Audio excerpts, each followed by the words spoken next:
আসসালামু আলাইকুম, মোহসেনা শাওন আপনাদের সবাইকে আমন্ত্রণ জানাচ্ছি এনটিভির দুপুরের খবরে। ক্রাউন সিমেন্ট শিরোনাম দেখছিলেন, এবার পুরো খবর।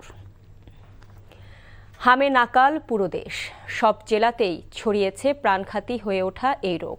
সংক্রমণে এ পর্যন্ত প্রাণ গেছে 424 শিশুর। প্রতিদিন হাজারের বেশি রোগী ভর্তি হচ্ছে হাসপাতালে। তীব্র জ্বরের পাশাপাশি নিউমোনিয়া, ডায়রিয়ার মতো কঠিন রোগে আক্রান্ত হচ্ছে অসংখ্য শিশু। এদিকে সচিবালয়ের স্বাস্থ্যমন্ত্রী জানান, সব শিশুকে টিকার আওতায় আনতে ব্যবস্থা নিয়েছে সরকার। নাজিবুর রহমানের রিপোর্ট। ৮ মাস বয়সী ছোট্ট সোহা তীব্র জ্বরে ভুগছে গেল এক সপ্তাহ। দক্ষিণের জেলা ভোলার হাসপাতালের বারান্দায় ঘুরেও স্বস্তি মেলেনি, তাই বাধ্য হয়ে ঢাকায় এসেছেন কর্মজীবী বাবা। ঠিক সময়ে চিকিৎসা না পাওয়ায় আইসিইউতে থাকতে হয়েছে 10 দিন। ভোলা সদরে ভর্তি ছিলাম 9 দিন পরে ওটা রিলিজ করে দিয়েছে, জ্বর ভালো হয়ে গেছে।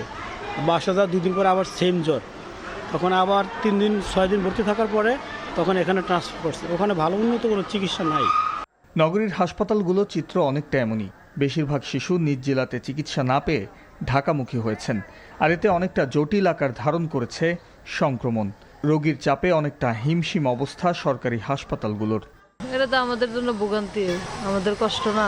জ্বর ছিল, কাশি ছিল, তারপরে র্যাশ হয়েছে, তারপর শ্বাসের সমস্যা, চোখ মেলতেছে না, এই কারণে বলতেছিল। তারপর নিউমোনিয়া ছিল।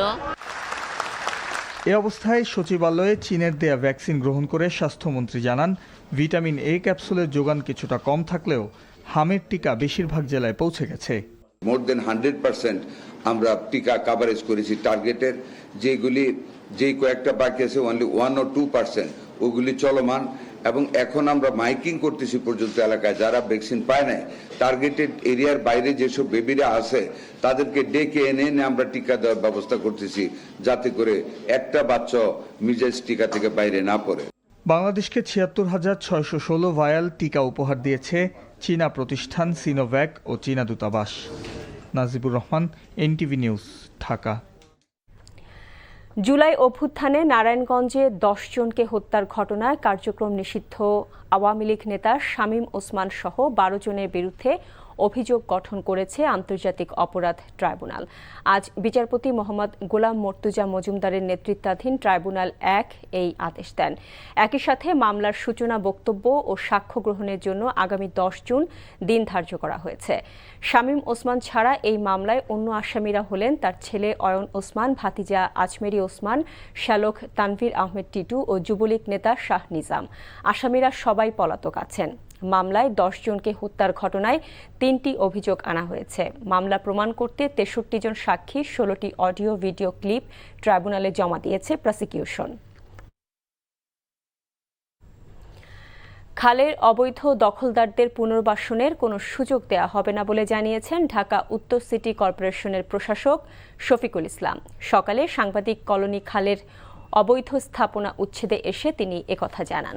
এদিকে আজ থেকে নতুন করে সাংবাদিক কলোনি খাল পরিচ্ছন্নতার কাজ শুরু হয়েছে। পানি প্রবাহ ঠিক রাখতে খালের নাব্যতা ফিরিয়ে আনতে চায় ঢাকা উত্তর সিটি কর্পোরেশন। উচ্ছেদ অভিযানে প্রশাসক বলেন, অবৈধ দখলদারদের স্থাপনা সরিয়ে নিতে 15 দিনের সময় বেঁধে দেওয়া হয়েছে। সেই সাথে খালের 2 পাড়ে কি পরিমাণ অবৈধ স্থাপনা রয়েছে তা চিহ্নিত করেছে ঢাকা উত্তর সিটি কর্পোরেশন। পর্যায়ক্রমে সকল স্থাপনা উচ্ছেদ করা হবে বলেও জানান প্রশাসক। 2026-27 অর্থ বছরের বাজেটকে সামনে রেখে 17তম বারের মতো অনুষ্ঠিত হতে যাচ্ছে এনটিভির জনপ্রিয় অনুষ্ঠান কেমন বাজেট চাই। বিশেষ এই অনুষ্ঠানটি আগামীকাল রাত 8টায় এনটিভির তেজগাঁও স্টুডিও থেকে সরাসরি সম্প্রচারিত হবে। এতে প্রধান অতিথি হিসেবে থাকবেন প্রধানমন্ত্রীর অর্থ ও পরিকল্পনা বিষয়ক উপদেষ্টা ডক্টর রাশেদ আল মাহমুদ তিতুমির।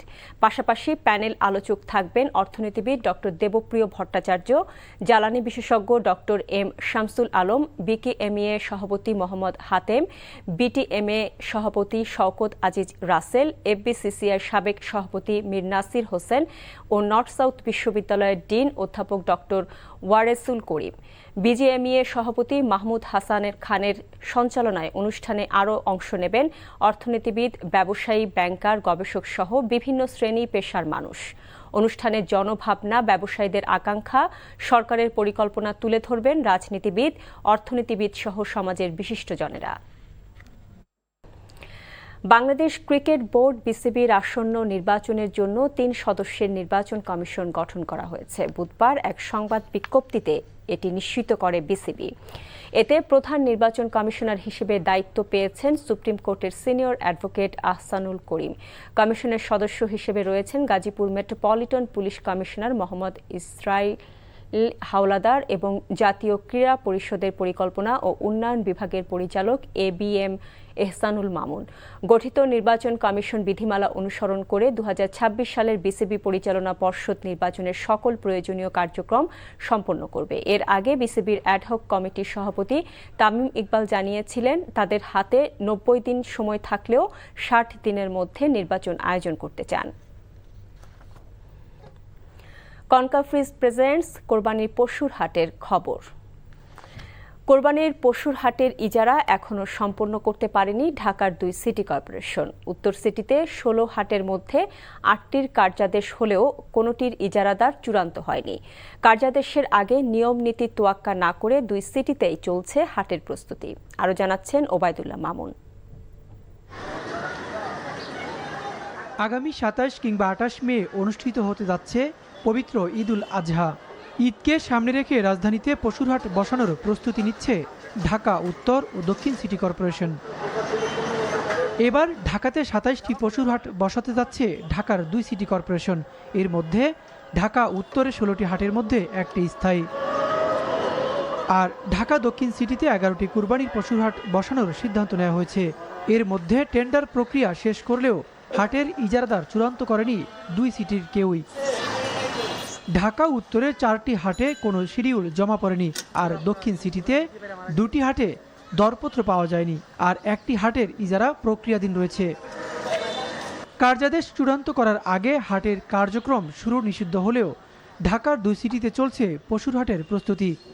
পাশাপাশি খেলার মাঠে পশুর হাট স্থাপনে নিষেধাজ্ঞা থাকলেও 2 সিটিতে খেলার মাঠ দখল করেই চলছে হাট বসানোর কাজ।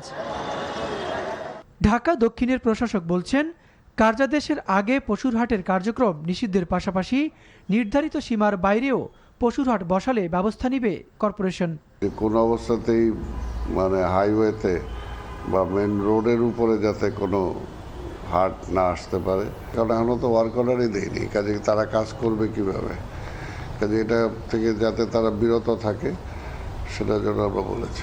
আমরা খেলার মাঠগুলো থেকে যাতে হাট না করা যায় সেটার জন্য আমরা চেষ্টা করছি।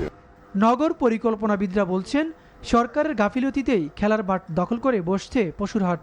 এবারও দেখছি যে আমরা 2 সিটি কর্পোরেশনের বেশ কয়েকটি খেলার মাঠের মধ্যে আমাদের এই পশুর হাটের আয়োজন হয়েছে এবং সেটার ক্ষেত্রে যথারীতি হাটের ইজারা প্রক্রিয়া শেষ হওয়ার আগেই সেখানে দখলদারিত্ব চলছে।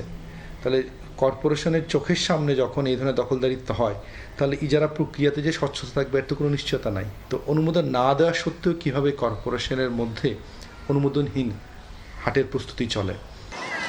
জনদুর্ভোগ ও নগরীর পরিবেশ নষ্ট না করে রাজধানীতে পশুর হাট বসানোর পরামর্শ তাদের। Obaidullah Mamun, NTV news, Dhaka. এই ছিল দুপুরের খবরে। এই খবরের ভিডিও সহ আপডেট জানতে ভিজিট করুন NTV অনলাইন www.ntvbd.com। এছাড়াও NTV জনপ্রিয় সব অনুষ্ঠান ও খবরের আপডেট জানতে ভিজিট করুন আমাদের ইউটিউব ও ভেরিফাইড ফেসবুক পেজ। 5টায় দেশের খবর দেখার আমন্ত্রণ রইল। এতক্ষণ সাথে থাকার জন্য সবাইকে ধন্যবাদ।